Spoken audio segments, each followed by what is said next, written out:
داعش په زابل کې 3 نظامیان ووژل. د کابل غږ یا وایس اف کابل یوټیوب چینل لیدونکو سلامونه او ښې چارې. د بشپړ راپور لپاره د دې ویډیو تر پای ملتیا وکړئ. په زابل کې سرچینې وایي چې د داعش ډلې د دغه ولایت د نظامیانو پر یوې پوستې په برید کې 3 نظامیان وژلي او یو بل یې ټپي کړی دی. دا برید جمعه د شپې ناوخته د ګپ پر 28مه د زابل ارغنداب ولسوالۍ د تري کلي په سرخ سنگک سیمه کې پر نظامیانو شوی دی. د سرچینې په وینا د دغه برید په پایله کې 3 نظامیان وژل شوي او یو بل شدید ټپي شوی دی. ټپي شوی نظامي روغتون ته لیږدول شوی دی. سرچینې زیاتوي چې د برید وروسته د دغه برید د عاملانو د نیولو هڅې ګړندۍ شوي دي.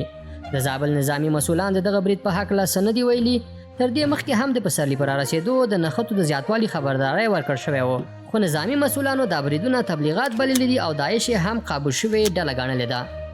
ګرانو لیدونکو له دې چې د ویډیو تر پایه را سره وئ مننه کوم. د نورو تازه او کره خبرونو او معلوماتو لپاره د کابل غږ چینل سبسکرایب او خپل نظریات د همدې ویډیو په کومنټ کې له موږ سره شریک کړئ.